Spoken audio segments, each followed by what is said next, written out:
Therapist, what made you realize you were treating a sociopath? Story 1. I worked in a locked inpatient psychiatric unit for 5 years. I witnessed many disturbing things, but the most bone-chilling patient I ever encountered was a handsome, charming 35-year-old man we will call Mark. On our unit, if a patient told their nurse they were actively suicidal, they were placed on a one-to-one observation, meaning a staff member was assigned to be with them at all times to ensure their safety. One day, Mark casually approached his nurse and stated that he was suicidal and needed constant supervision. Even though we strongly suspected he was lying, though you can never be 100% sure, we were required to provide him with a one-to-one. I was the only available staff member and was therefore assigned to him. He asked if I would walk laps around the unit with him. I agreed. As we walked, he asked seemingly harmless questions about my favorite food and holidays I enjoyed. I'm always cautious about sharing personal details, but his questions felt innocent enough. About an hour into our walk, he suddenly commented that he could tell I cared deeply for others. Then, without warning, he slammed his head through a glass window. Blood gushed from his face, and shards of glass were embedded all over his head. We had to rush him to the emergency department by ambulance. 2 days later, he returned to our unit, medically and physically cleared. As soon as he arrived, he walked up to me, casually apologized for scaring me, gave a wink, and walked away.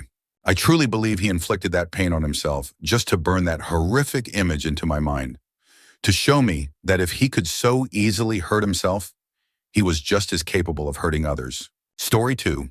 While someone cannot be officially diagnosed with antisocial personality disorder, the condition most commonly associated with what people think of as sociopathy, until adulthood, conduct disorder is often the diagnosis given to children who display similar behaviors. While working as a clinical supervisor at a mental health crisis and assessment facility, I encountered a couple who had brought in their 6-year-old son. He was an adorable, soft-spoken, and polite little boy. But when I asked about his history, the parents shared something deeply disturbing. Among several incidents of cruelty toward animals, they revealed that he had harmed their new puppy in an unthinkable way. The injuries were so severe that the puppy had to be euthanized. That case still haunts me. Story 3. I'm a psych nurse, one of my patients, whom I had built a significant level of trust with, once told me about a person he and 2 others had tortured almost to death. I knew about the case because it had made the news. He had served time in jail for it. He went into disturbing details about the torture, which included making hundreds of cuts to the victim's body and subjecting them to an acidic bath. According to him, their reason for doing this was that the victim had harmed a young girl in the neighborhood who had Down syndrome, and this was supposed to be payback. This man stayed on our ward for about a month, repeatedly threatening to harm himself if he was discharged. Over weeks of interaction, I had gained some level of his trust. Eventually, he admitted to me that he had fabricated the story about the victim's crime. There had never been any assault. He had simply disliked the man because of an argument they had years ago, likely drug-related. Story 4. During the day, he was the perfect child, kind, helpful, and well-behaved. But at night, he tormented his foster siblings and even recorded it. He loved being the good kid in the house, always acting innocent while pretending not to understand why one of his foster siblings, Jimmy, would scream and lash out so much. What no one knew was that Jimmy, who was nonverbal and unable to tell anyone, was his chosen target. In front of the foster parents, he seemed like a model teen. He only targeted the child who couldn't speak, ensuring there were no witnesses. No one suspected a thing. That changed when, by sheer luck, a video surfaced. The truth was undeniable. Only then did people believe what had been happening all along. Now he's in jail, but due to his youthful offender status, he won't have a permanent record. He's good-looking, charismatic, and will likely go on to ruin lives. I have no doubt that in the future, he will use his history in foster care to manipulate and pull in someone who thinks he's just a vulnerable soul in need of love, only to torment them next. A word of advice: if someone constantly places themselves in a victim role, run. They don't want help, they want control. When someone is genuinely overcoming trauma, it doesn't look like that. Story 5. My dad is a semi-retired psychologist.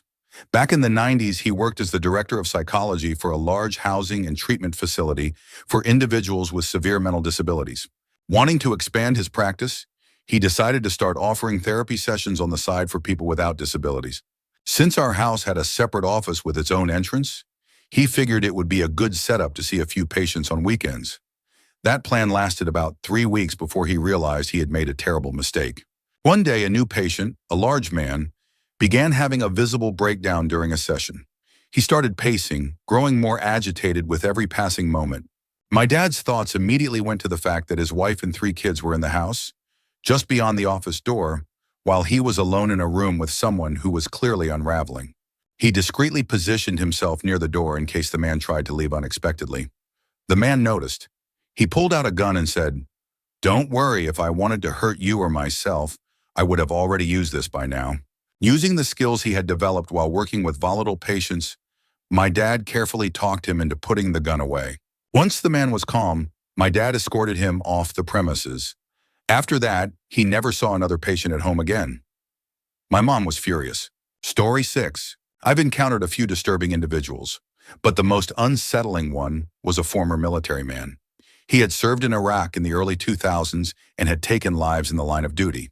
While he always seemed slightly off, there was one particular story he told me that made me realize just how dangerous he was.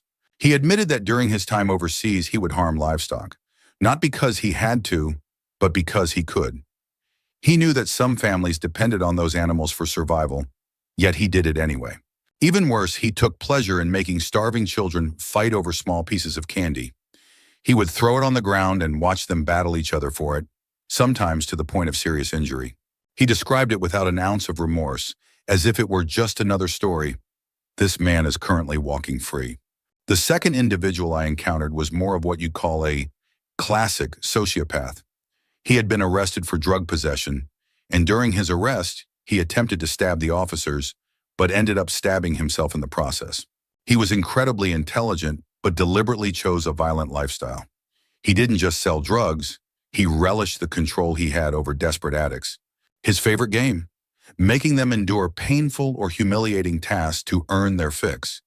He enjoyed the suffering, the desperation, the power it gave him. He once claimed he didn't feel pain, and to prove it, he stabbed himself with a pen, deep enough to draw a significant amount of blood. I watched in shock as he buried the pen into his flesh like it was nothing. Yeah, some people are truly terrifying. Story 7. Honestly, he made me feel trapped, like prey in a room with a predator. As a therapist, you develop a strong client-therapist bond, creating an open, empathetic space. Sessions can become intense and emotional, but in a positive way. With this man, however, it felt entirely different. Instead of connection, I felt cornered, an unsettling, panicked sense of danger. He had no remorse. He would slip in statements clearly meant to impress or intimidate me, then seem irritated when I didn't react, though internally I was. I don't fully recall his name or appearance, and I wouldn't share it even if I did. On the outside, he looked completely normal, even somewhat likable. But the more I spoke with him, the more I sensed something profoundly empty beneath the surface. At one point, he casually admitted to harming his partner, right in front of them. He spoke about it the same way someone might admit to forgetting to turn off a light. As a trainee, I should not have been working with domestic violence cases. Those were supposed to be referred to experienced specialists. Yet here I was, listening to him describe an extreme reaction to a minor accident, one that could have happened to anyone. The way he mentioned it, almost as if it was an afterthought, disturbed me even more than the act itself.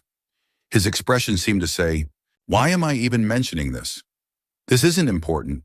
I'd rather be talking about myself," as if what he had done to his partner was barely worth acknowledging. I remained calm, nodding, while, out of sight, I drew a giant exclamation mark in my notes. I made it through the session, then immediately reported him to my supervisor. He was reassigned to a different counselor. I've never been so terrified of someone based purely on a feeling. Story 8. They arrived at the hospital after making a pact with someone to end their lives together. The other person followed through. They did not. At first, they seemed genuinely devastated, expressing deep guilt over what had happened. But it was all an act. During their inpatient stay, they attempted to manipulate another patient into forming a similar pact. Thankfully, that patient reported it. When we looked into their history, we discovered that they had done this multiple times before. Their pattern was clear. They would get admitted to psychiatric units just to find vulnerable people to target. Legal action was being considered, but at the time of admission, It was unclear whether they would be held responsible. Part of the reason they were admitted in the first place was that they claimed to be suicidal over the possibility of facing charges. Our treatment team remained in frequent contact with law enforcement, especially after we realized they were preying on other patients. In the end, we pursued court-ordered treatment and discharged them to the care of a family member. I don't know if they were ever formally charged, but I certainly hope they were. In my mind, manipulating vulnerable people into ending their lives is just as awful as taking a life directly. In at least 3 other instances, their intended victims survived, and we only learned about those cases later from family members. The farthest they got before being caught was convincing someone from New York to meet them in Ohio to go through with it together. The only reason they got caught this time was because their most recent victim did not go through with it and told us what was happening. Ironically, when they were first admitted, we all felt sorry for them. We thought they had simply backed out of a pact and were now being unfairly scrutinized. I had even worked with them in group therapy. At first, they seemed intelligent, charming, and genuinely engaged in treatment. One of my colleagues, a forensic psychologist, had them on her individual caseload, and even she was deceived. It wasn't until we discovered their actions on the unit that everything unraveled. I used the term sociopath initially, but technically, that's not a clinical diagnosis anymore. They likely had antisocial personality disorder, but they refused to undergo formal testing after being confronted by the treatment team. Though I don't specialize in psych evaluations, I was asked to conduct an informal assessment since I had previously built a rapport with them. That conversation remains one of the most unsettling experiences of my career. I've worked with individuals suspected of serious crimes, including homicide, and I've dealt with people in severe psychotic states. But the way this person shifted their demeanor in that moment chilled me to my core. It was the only time I ever felt genuinely afraid of someone I was speaking to. Story 9. I've been a licensed therapist for nearly 3 years now, but I've been seeing clients with an intern license for about 5 years. The vast majority of my clients have been on probation or parole and have had a wide range of mental health conditions, including Antisocial Personality Disorder, ASPD.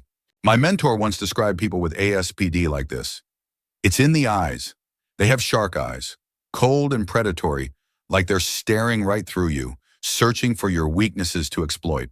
Having worked with several individuals with this diagnosis, as well as those with its adolescent precursor, conduct disorder, I have to say, that description is pretty accurate. People with ASPD are some of the most manipulative individuals I've encountered, and many of them enjoy it. To them, manipulation is almost a game, a side activity they indulge in while working toward whatever goal they have, even if that goal is as simple as appearing normal. And let me tell you, they are good at it. Outsmarting someone with ASPD at their own game is nearly impossible because they've been playing it their entire lives. Since most of my clients are court-ordered, their manipulation often centers around hiding what they're actually doing, whether it's continuing a cycle of domestic violence, substance use, or some other violation of their release conditions. Some are more impulsive than others, but they all share that same unsettling gaze. Edit. I've received some comments about this post being irresponsible or stigmatizing toward mental illness. Let me be clear, this is not a diagnostic indicator of ASPD. I do not diagnose people based solely on their eyes. I use a standardized questionnaire based on the DSM-5 criteria for the disorder and cross-reference it with case history from previous treatment providers, probation officers, and parole records. If you think you can diagnose someone just by looking at them, you are absolutely missing the point. In my experience, the shark eyes look is simply a physical tell, one small part of a much larger pattern that includes a lack of empathy, a tendency toward manipulation, sometimes purely for fun, and other behavioral traits. It's something that stands out once you already recognize the full constellation of symptoms. So no, don't go around calling someone a sociopath just because their stare makes you uncomfortable. Story 10. I used to work in a group home for children under 12 who had severe behavioral and psychiatric challenges. I was a floor staff member while in college.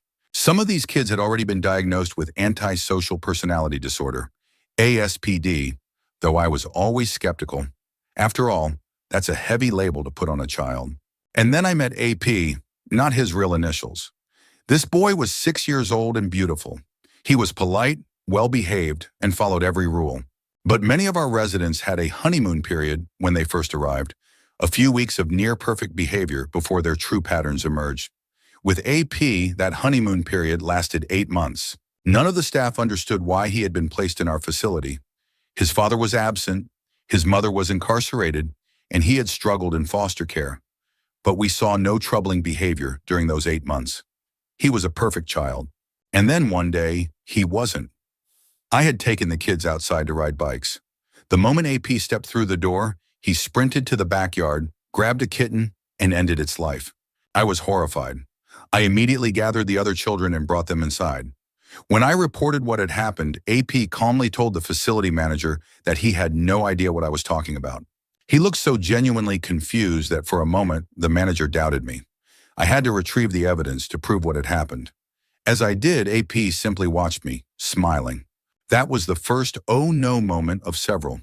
AP later began instigating aggressive outbursts, knowing that our protocol required us to physically restrain him for 30 minutes. If he remained escalated, the on-call nurse would administer a sedative. AP loved this process. He wanted to be restrained. He even told us his goal was to receive 1 shot a day.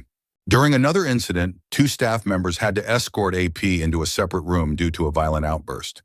At some point during the restraint, a metal door shut on his foot, causing a deep wound. When the nurse arrived to treat him, AP was laughing, digging his fingers into the cut to make it bleed more. Then he smeared his blood on the wall, like it was paint. Most of the children in our care were wards of the state, but AP's grandparents visited him regularly. The other kids were often jealous of this. AP played on that, pretending not to recognize his own grandparents in front of them. Then later, he would mock the children who never received visitors. When I left the job, he handed me a drawing. It was a typical child sketch of a person, except the eyes were scribbled out and an X covered the mouth. I asked him why he drew me that way. He said, "You don't deserve eyes because I don't like when you see me. You don't deserve a mouth because you say things I don't like." I've worked with hundreds of children with severe psychiatric and behavioral disorders. I love them, but AP still lingers in my mind. Shortly after I left, he was transferred at 7 years old to a more restrictive facility. The last I heard, he became their success story. His mother recovered, he moved back home, and now he supposedly returns to the group home to give motivational talks about how to behave. I really hope that's true. I hope his treatment was successful, but that was one deeply unsettling child, and I have my doubts. ETA. I am not trying to vilify this child. He was very young and in long-term inpatient care. Calling him scary isn't fair. He was very sick. His case just stands out to me as a reminder of how much work still needs to be done in the field of early intervention and psychiatric care. Story 11. I'm not a therapist, but I once counseled a student. She was 15, intelligent, had a solid group of friends, and was into cutesy things. But certain things she said made me suspect something was deeply off about her. She was dating a boy, but admitted she had no feelings for him. She only kept him around because he was useful and did things for her. She gave him nothing in return, and he was visibly upset about it. When I asked if she felt bad for making him sad, she responded, "No. If I make him sad, that's his problem. Why should I care? I don't feel what he feels. It doesn't affect me." When I asked if she felt guilty for using him, she said, "No. He started hanging around me because he likes me. If he likes me, then he should make himself useful. What else is he good for?" A friend's dog had passed away, and she pretended to care because that was what she was supposed to do. In reality, she didn't understand why she was expected to feel anything about it. A teacher had warned a friend to stay away from her, noticing that her facial expressions seemed rehearsed and forced. She was confused by this and asked me, "Doesn't everyone fake their reactions? If someone tells a joke, don't you pretend to laugh? If someone tells you someone died, don't you pretend to feel sorry?" She asked me to explain what genuine emotion and empathy felt like. After I did, she was completely baffled. She had always assumed everyone else was just as disconnected as she was. Story 12. I'm a psychologist working in a correctional facility. I agree with those who mentioned the DSM-5 criteria for antisocial personality disorder. I've seen plenty of cases that fit the description. However, the individuals who truly unsettle me are the unrepentant S offenders. I believe many S offenders suffer from a treatable, though deeply disturbing condition. But the ones who make my stomach turn are those who try to justify their actions. Some say, it happened to me. Others rationalize, it's legal in other countries. And then there are those who flat out blame their victims, insisting their parents should have taught them better. I don't engage in debates with these individuals. There's no reasoning with them, so I typically redirect the conversation and move on.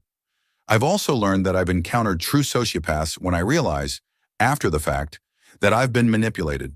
There have been moments when an inmate left my office and I thought, what a nice guy, only to later learn from staff or other inmates who he really was. Story 13. I'm not a therapist, but I am a teacher with a bachelor's degree in psychology, and I'm about to start my master's in counseling. I work in an elementary school and started 3 years ago when the boy in question was in 3rd grade. Even then, I could tell something was off, but I didn't have much interaction with him. By the time he reached 4th grade, I was working more closely with his class and had to deal with him frequently. There was something eerie about him. He mimicked behaviors, but his eyes were empty, cold. When he stared at people, it was as if he were dissecting them. He was extremely manipulative, but thankfully he lacked charm. He was too self-absorbed to fool anyone for long. Violence was a constant issue. He hit and kicked other students repeatedly, receiving multiple write-ups. Worse, he threatened to torture and kill his classmates if they didn't do what he wanted. Things escalated towards the end of 4th grade. During recess one day, a large group of 4th and 5th graders were playing a game when he got out. He snapped, attacking the kids who had tagged him. When I started writing up the incident report, he ran at me. I suppose he assumed that because I'm a 5'5" woman and overweight, I wouldn't be able to stop him. But when he tried to tackle me, I planted my feet and he bounced right off. He then swung at me. The other teachers called for backup while I blocked his punches and kicks. The entire time he screamed explicit details about how he was going to torture me. He wasn't just making threats, he had plans. At one point, when the disciplinary officer restrained him, he looked at me dead in the eyes and said he was going to strangle me with my own intestines. We wrote reports, and he was sent to inpatient treatment. Now he's back in school. He's less violent and no longer makes direct threats, but he's still as manipulative as ever. He scares me. Story 14. I work in a residential substance abuse program. I don't take offense to most clients' behaviors. Many of them were at their worst during addiction and are now trying to improve, whether voluntarily or by court order. I've worked with convicted murderers who were genuinely remorseful, and I had no issue helping them. But one particular client stood out. Someone I strongly believe has antisocial personality disorder. During his intake interview, I could immediately tell he was a skilled manipulator. He mirrored my posture and speech patterns, spoke eloquently, and was incredibly charismatic. But something felt off.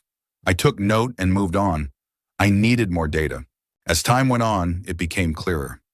Nothing was ever his fault. His failed relationships, his addiction, his inability to hold a job. He blamed everything and everyone but himself. His excuses were endless. The most disturbing revelation was when he casually mentioned stabbing his own brother. His story: he stole his brother's car in the middle of the night, drove it into a ditch, abandoned it, and then lied about it. When his brother confronted him, he stabbed him for being annoying. He manipulated both staff and fellow clients, though a few of us saw through him. Whenever we called him out in group therapy, he would put on an act but never show genuine remorse. In one session, I confronted him about inconsistencies in his story. That's when he admitted something horrifying. He was HIV positive, which I already knew. He contracted it either by sharing needles or cheating on his partner with someone who did. He found out about his diagnosis months before his partner returned from a trip. He sought treatment, but never told them. Even worse, he revealed that he had been drugging his partner. This person had a family history of meth addiction, but had never used drugs themselves, not even marijuana. He fed them substances without their knowledge for his own sole gratification. His partner suffered severe panic attacks after their encounters, and he convinced them that's all it was, just anxiety. As he recounted this, his entire body seemed to light up. He laughed, saying he couldn't believe they still trusted him. There were other disturbing confessions, but this was enough for me to wish I could warn the world about him. He completed the program by going through the motions. He's now back in the community, and he's still young. I have a terrible feeling that someday he'll take things even further, and I wouldn't be surprised if he kills someone. Story 15. This isn't exactly what you were asking for, But a relative of mine was given an unofficial diagnosis of Antisocial Personality Disorder, ASPD, when she was younger. At the time, doctors told her family they didn't like to officially diagnose someone under 18. As a child, she was extremely manipulative and could switch from acting completely normal to completely cold in an instant. Her parents forced her to go to therapy, but as soon as she turned 18, she stopped attending. Now, as an adult, she lives a relatively normal life. She's still extremely manipulative, but she's also better at hiding it, which makes her come across as charming. She works a regular job, though she switches jobs every year or two, always by choice. Her relationships follow the same pattern. Her boyfriends never seem to last longer than they are useful to her. I don't think she has any real friends. Story 16. I currently work with incarcerated individuals, which means I interact with many people who have ASPD. Here are 3 cases I still vividly remember. I worked at a juvenile detention center for 2 years, one of the most secure facilities in the state for youth offenders. Part of my job involved managing the offender treatment program. This included weekly rounds, individual sessions, and group therapy. Many residents would tell their stories during these sessions, often trying to brag or earn respect. When working with someone with ASPD, the biggest giveaway was the way they spoke, their affect. Some had completely flat emotions, while others smirked or grinned at the most disturbing parts of their stories. The first boy, 16, described how a woman cut his grandmother off in the checkout line at Walmart. He was deeply offended by this, as he had great respect for his grandmother. After telling her he was heading home, he followed the woman outside, forced her into her minivan, and assaulted her in the parking lot to repay her for offending his grandmother. As he described the event, his tone remained emotionless. The only time he displayed any feeling was when he recalled being late getting home, and how disappointed he was that he had upset his grandmother. The second boy, 15, explained that he had been curious about what it would feel like to have power over someone, to see them truly terrified. One day he walked to a neighbor's house, an older woman in her 40s whom he found attractive. Since she knew him, she opened the door without hesitation. That's when he pulled out a knife, forced her into her car, and drove her to a wooded area. He tied her hands and cut her throat, but only superficially.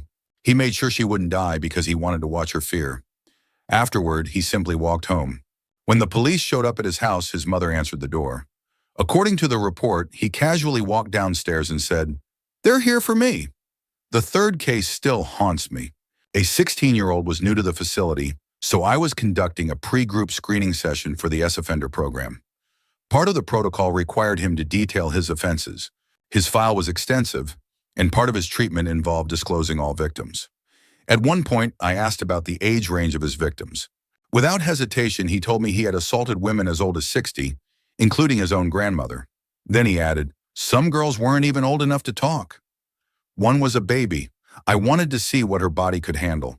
His tone never changed as he described moving the infant's diaper aside, using his fingers first, and then other things. He admitted his own body wouldn't fit, so he had to use objects instead. Later, I read the detailed report.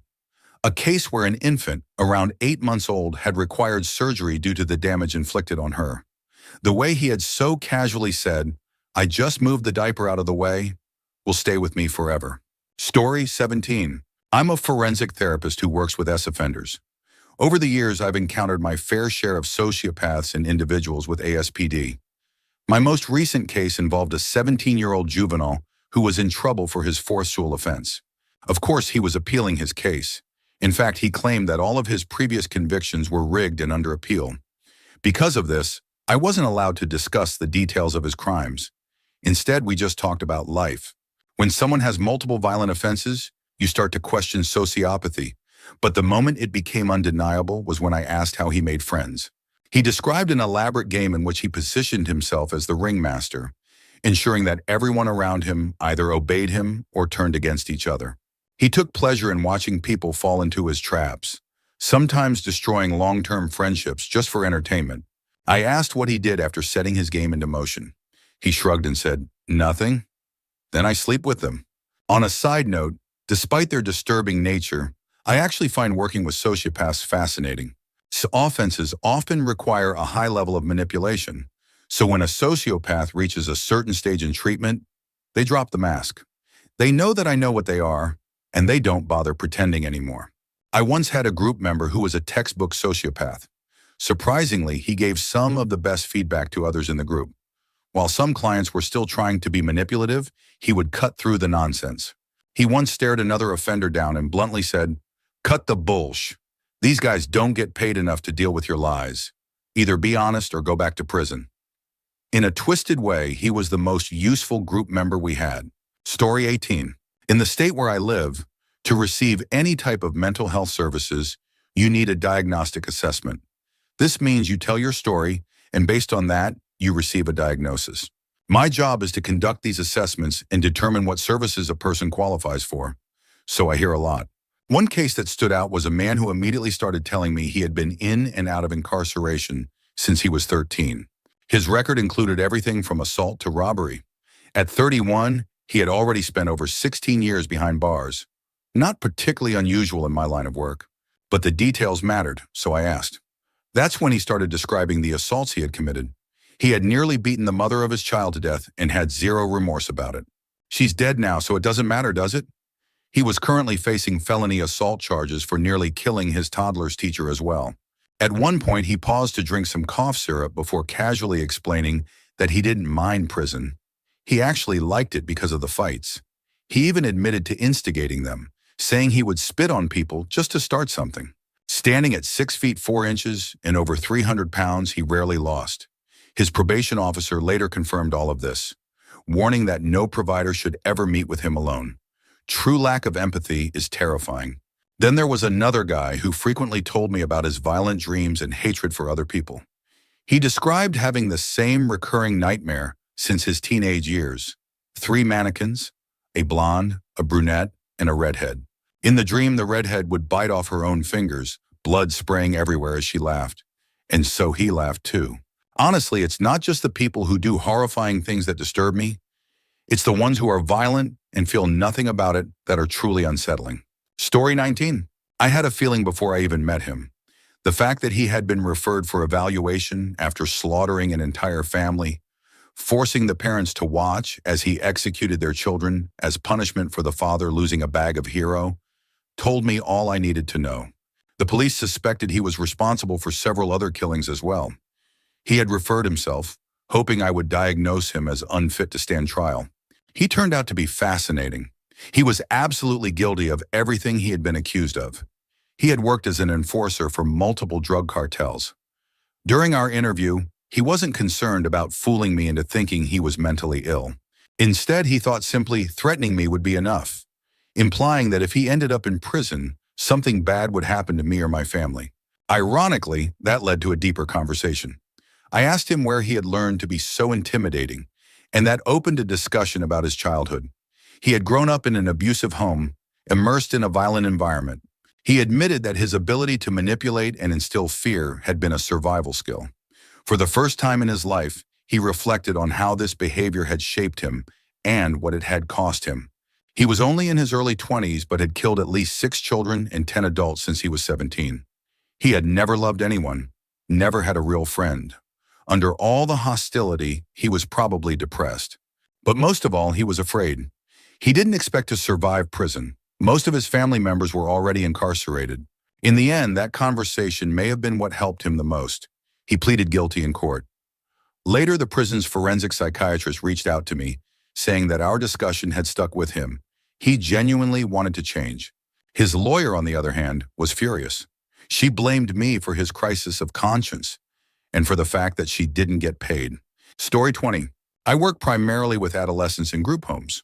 One particular kid stood out, not because he was violent, but because he was quiet. He didn't understand social norms or rules. He would interrupt conversations at odd times, force his way into discussions, and had no real sense of how others thought or felt.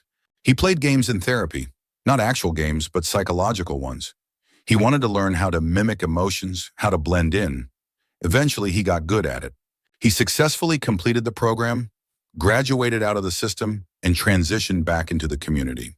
A few months after he left, I heard about an incident involving his family. They had been driving down the highway when he suddenly grabbed their dog and threw it out of the moving vehicle. No emotion, no remorse. He had learned how to appear normal, but that part, compassion, never stuck. During his intake interview, it had already been clear that he struggled with not knowing how to act.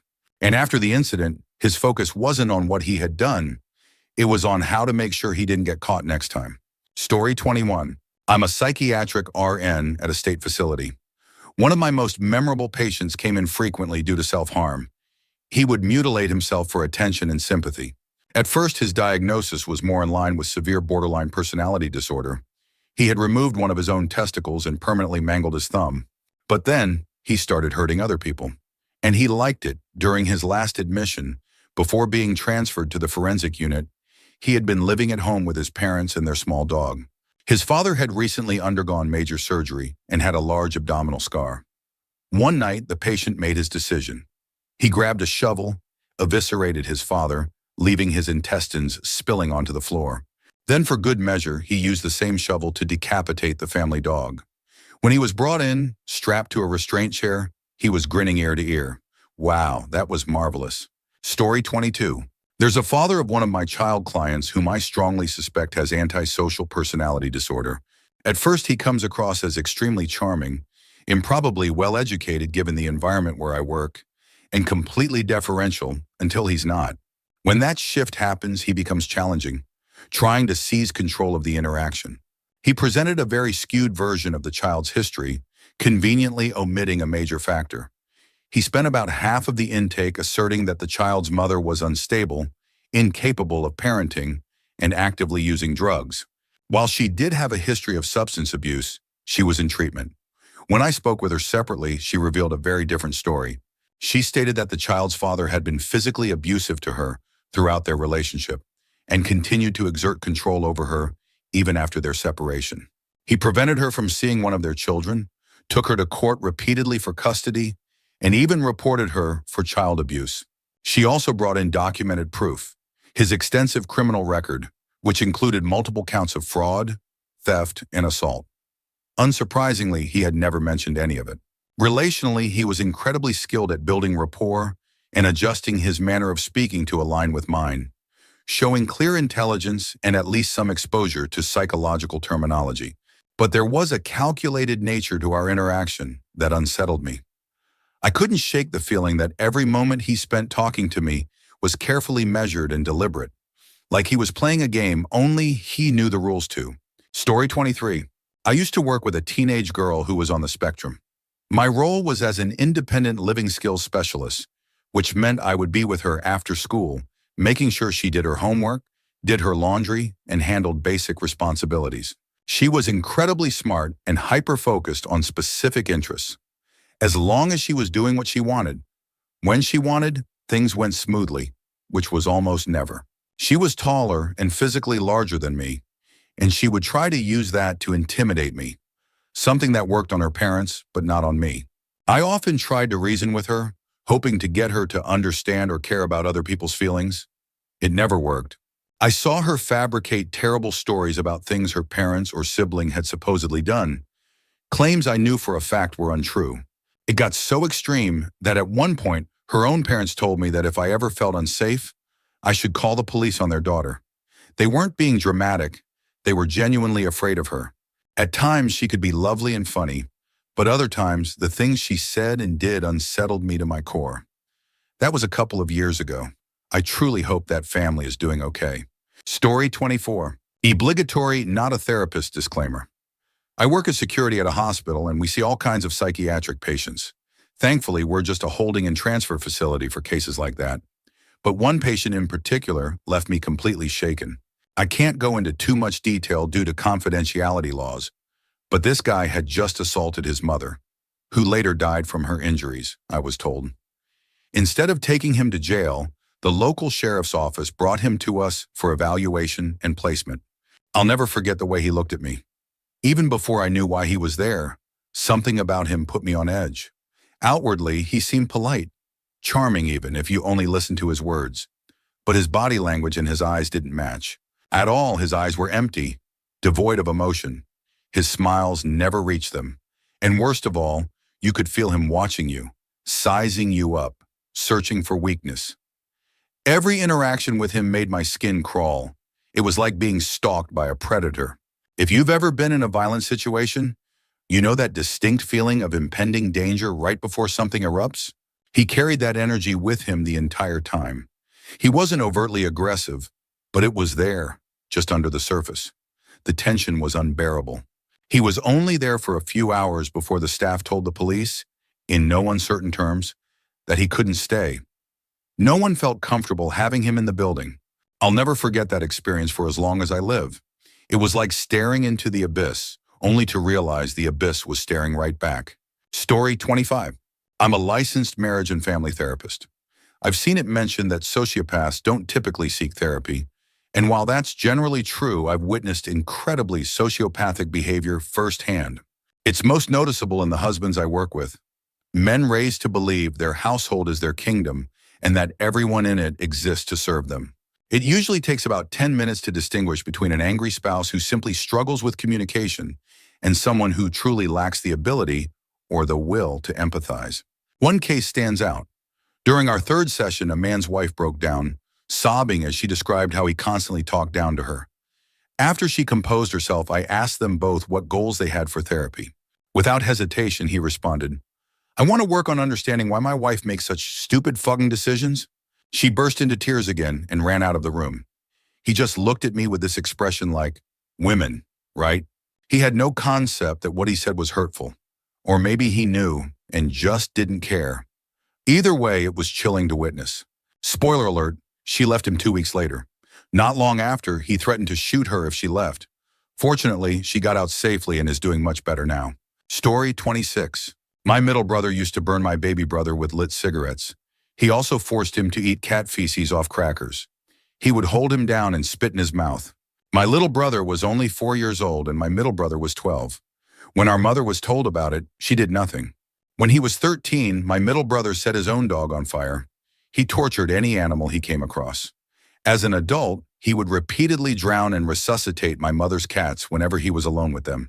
He also poured bleach into his fish tank simply because he was tired of taking care of them. During a visit to our eldest brother, who owned a beautiful German shepherd, the dog woke him up in the middle of the night. Annoyed, he kicked the dog in the stomach. When my older brother woke up, he found his pet near death. A trip to the vet confirmed the dog had twisted bowel syndrome. He had to be put down. The damage my middle brother caused to our family is irreparable. He thrived on stirring up conflict, fabricating events that never happened just to create chaos. He even claimed to have a book recording everyone's supposed transgressions and would use it as leverage anytime someone called him out on his behavior. I could go on, but I'm sure you get the idea. We're all in our 50s now, and no one has anything to do with him. To this day, he still doesn't understand why. Story 27. I'm not a therapist, but I was diagnosed with ASPD as a teenager. I still believe it was a misdiagnosis, and so does my current therapist. While I share some traits with the disorder, I do have empathy and experience emotions. My diagnosis now is schizoid or schizoaffective, though I don't have hallucinations or delusional beliefs. As a baby, I was averse to touch. I never wanted to be held, and that aversion continues to this day. As a child, I was a huge bully, but then one day I just stopped and became a loner. I don't really know why. I remember enjoying hurting other kids, and then one day I didn't anymore. Teenage me was manipulative, self-destructive, and egocentric. I alternated between feeling completely void of emotion, being terrified of that void, and trying to fill it with pain, either mine or someone else's. I was intelligent, not that it helped me much. I would argue with my high school teachers until I either wore them down or made them angry enough that I felt I had won. Then I got to college and discovered that the game of ego can't be played with people who refuse to engage. I didn't realize that until I had thrown away a full-ride scholarship, along with several $1,000s of my own money. The biggest shift for me happened when I had my daughter. For the first time, I felt a pure, unforced bond of love. Before that, I had only experienced love out of obligation, fear, or routine. It always felt hollow, like it wasn't what it looked like in movies. I think that disconnect made me dissociate from the feeling altogether. With my daughter, it was different. I wanted to protect her in a way I had never even considered for another human being. Up until that point, if I had somehow discovered that everyone else in the world was just a simulation or a figment of my imagination, I would have felt satisfied that I was right. But she was different. She was the first person who truly felt like she was alive, just like me. Story 28. During college, I interned at a nonprofit that worked to keep children with their parents. We helped parents find jobs, administered drug tests for court-ordered cases, and provided education and daily home visits. One case involved extreme abuse by a stepfather toward two little boys, a 2-year-old, not his biological child, and a 6-month-old, his son. The children were removed from the home after the mother was found unconscious from a beating, and the stepfather had strung the 2-year-old up by his neck on a ceiling fan as punishment for crying. Fast forward years later, the mother regained custody and the stepfather was in prison, serving a 20-year sentence. The boys were now 12 and 10. We hadn't been working with them for a while when the mother called, saying she needed help.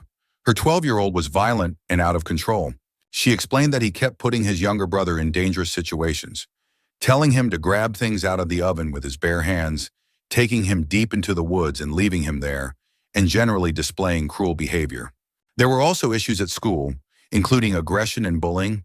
We implemented a reward system, allowing the boys to choose their own incentives. The prizes started small but increased as they completed chores and went without getting in trouble at school. Both boys wanted to play baseball that spring, so we made that their ultimate reward. If they stayed out of trouble for a month, they could join the local league. A month went by. Both boys behaved perfectly. They did their chores, stayed out of trouble, and followed every rule. To celebrate, we showed up with baseball equipment, gloves, balls, a bat, and cleats. Their mother was so excited about the improvement that she also got them a 6-week-old kitten as a reward. The next day, the 12-year-old tied up his younger brother and forced him to watch as he beat the kitten to death with the baseball bat. When their mother came home, she found him sitting in front of the TV, completely calm, still covered in the kitten's blood. Meanwhile, the 10-year-old was hysterically crying. She immediately called us. We had to place him in a psychiatric unit.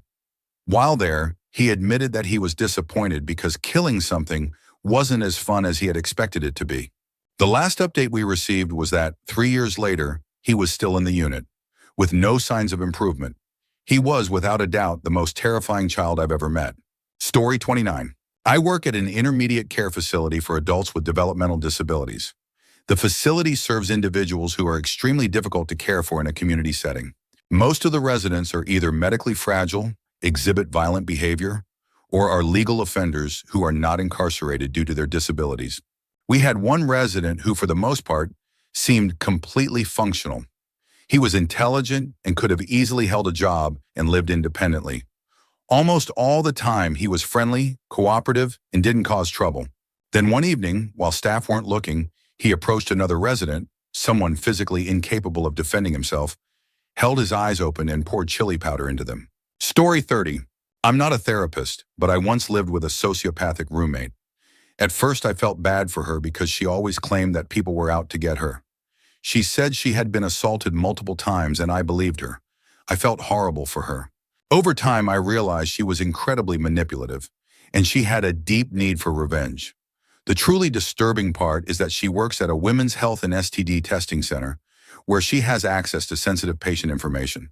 One day, she told me that a classmate from college had assaulted her. To get back at him, she used the records from her job to track him down and reported his entire family to immigration authorities. She has also falsely accused multiple people of assault, always targeting those who saw through her manipulative ways and tried to distance themselves. Now she's suing a man, once again claiming he assaulted her.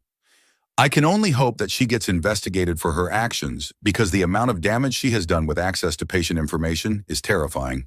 Story 31. I'm not a therapist, but my mother used to work in group homes for children in the foster system during the 70s and 80s. These were homes where kids stayed before being placed in foster care. She once told me about a boy no one was allowed to be alone with. At first, she thought her coworkers were exaggerating. They weren't. One day during playtime, he suddenly wrapped his hands around her throat and whispered, "This is what it would feel like to kill you." He was only about 4 or 5 years old. I don't know what happened to him after my mom left that job, but this case always stuck with her. She had encountered children who had suffered horrific abuse, things beyond what most people could imagine. Yet this was the one that shook her the most. And my mother is the kind of person who is unshaken in 99% of situations. Story 32. My mom runs a high-security psychiatric ward. I'm not sure what her role is now, but the last time we spoke, her job involved evaluating incarcerated individuals to determine whether they were fit to return to society or should be placed in her ward. These were people who had committed horrific crimes: murder, assault, arson. The ironic part? My mom herself displays so many traits of a sociopath. She is the most manipulative person I've ever met, completely cold and unfeeling. She always said, "Once you turn 16, I'll kick you out because legally I'm no longer obligated to support you." And sure enough, she did. I had caught her cheating on her third husband, so she turned everyone against me and kicked me out. Truthfully, I was too scared to speak up. I had been raised by my grandparents and only lived with her during my teenage years. But I couldn't go back to them either. My grandfather had burned down our home, ended up in prison, and my grandmother, suffering from undiagnosed dementia, was in a refuge. So at 16, I found myself in homeless shelters, places that were absolutely not safe for someone as young and naive as I was. I dealt with everything from terrifying pimps to drug addicts breaking into my room. Despite everything, I always wanted to be in my mother's life. Even when I was pregnant and nearly died from complications, my father, who lived in another country, had to beg her to come see me. I tried so hard to maintain a relationship with her, but she always found an excuse to cut me off. If she talked to me, she would disown my brother and vice versa. She was never there for anyone. When my grandmother passed away 2 years ago, she didn't show up. When my grandfather died a year later, she ignored it. These were the people who raised her children, and they spent their last years relieved that she was gone. She had manipulated every single person in our family, and if you were no longer useful to her, you were discarded. A few years ago, I finally had a breakdown. When my grandmother died, I lost myself completely, but I came back. I got therapy. When I reached out to my mother, she told me not to. She admitted that I would never get what I wanted from her. "It's been 15 years, she said. "You need to move on. It's hard to accept that your own mother never loved or wanted you, but I've built a life with people who do. My brother and I are closer than ever, and I've lived in the same country as my father for the past 8 years. We have a good relationship." Story 33. I'm a psych nurse, and over the past 9 years, I've encountered many sociopaths in our unit, but only one truly stands out. He was a white male in his 40s, and at first glance, there were no obvious signs of psychosis. However, his full-body tattoos, including offensive ones like SS symbols and swastikas, were an immediate red flag. When I looked into his history, I found out he had worked as a bouncer and had once thrown a 20-year-old patron through a second-story plate glass window. The victim died on impact with the sidewalk below. He was convicted of manslaughter but was out of remand in no time. When I first met him, he was mostly nonverbal, but when he did speak, it was chilling. He's one of only 2 people I've ever genuinely feared, and at the time, I was 6 feet tall and 250 pounds. I didn't like making eye contact with him, but I forced myself to do it. Showing weakness wasn't an option. His eyes were completely empty, like a soulless void. It sounds cliché, but there's no better way to describe it. When he was angry, he didn't show it. No expressions, no raised voice, just a blank, unsettling stare. I avoided pushing him too hard, worried he might lash out in some violent way. Eventually, we established a level of mutual respect. He even gave me a warning that the belongings he had brought in contained used needles infected with Hep C from his IV drug use. When we discharged him, I told my colleagues that he would kill someone again, and he did. About a year later, I read about how he went to a high-ranking crime boss's home, knocked on the door, and shot him 3 times when he answered. I wasn't surprised. I just really hope he stays in prison this time. He belongs there. Story 34. I'm not a psychologist, but I'm 95% sure my brother-in-law has ASPD. A little background: he's incredibly intelligent, acts much older than he actually is, and comes across as overly charming. When I first met him, I honestly thought he was gay because of how nice he was to me. He complimented my shoes, my outfits, my cooking. But then I realized that's just how he interacted with everyone. And after a while, I just wrote him off as a fake, insincere person. Still, compared to the rest of my husband's awful family, he was someone I actually looked forward to seeing. Fast forward to his second Christmas with his in-laws, and my first. My father-in-law sent out a Google Doc where everyone could list gift ideas. I kept it simple. I just asked for a Barnes& Noble gift card. I don't care much about material things. And since these were my new in-laws, I didn't expect anything anyway. But my brother-in-law, he listed a ridiculous number of things. I want this shirt with a specific type of pocket, these pants, but only if they come back in stock before December, and on and on. He even sent my mother-in-law a long list of snacks he liked. To be fair, she did ask both of us, but still. Then he insisted we go sledding a few days before we all flew into town. My father-in-law was like, there's no snow and there won't be this whole week. Just bizarre, entitled behavior.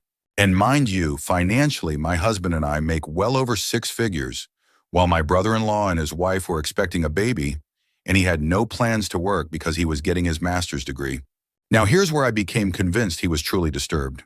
He broke his infant son's leg, ankle, and 4 ribs, 10 bones in total. My nephew was only 2 months old. This happened nearly a year ago, and thankfully the baby is okay and starting to walk now. But it gets worse. At first he was charged with 2 felonies. He still hasn't been formally sentenced because the case is so complex. But despite the overwhelming evidence, his entire family, his parents, siblings, and even their spouses, believed he somehow broke his own child's bones by accident. That's how manipulative he is. Even people who knew him well were in shock when they found out. Since then, the charges have increased to 7 felonies as more evidence has come to light. And from what I can tell, family support for him has started to dwindle, though no one openly talks about it. Meanwhile, my sister-in-law has stayed with him and is now pregnant again. I really hope the professionals evaluating him can see him for what he truly is. At this point, I'm not even sure it's just ASPD. He's a deeply unsettling person, and the scary thing is, you never really know how dangerous someone is until they commit a violent crime. Story 35. I work with individuals who have dual diagnoses, both special needs and mental illness, in a group home setting. One of my clients had been diagnosed as a pedophile, among other conditions, but those aren't relevant to this story, and was receiving chemical castration injections due to past problematic behavior. When he experienced intrusive thoughts, we worked through them together, and he always seemed genuinely distressed about it. He would act as if he was upset with himself, as if he truly couldn't control them and hated having those thoughts. One day he went AWOL. My coworker chased him down the street, but eventually lost him. Because this was a public safety concern, we had to call the police. While my coworker made the call, I searched his room to see if there were any clues about where he might have gone. What I found instead made me sick. Hidden among his belongings was a notebook filled with detailed descriptions of his fantasies. Graphic, disturbing entries about what he wanted to do and how those thoughts made him feel.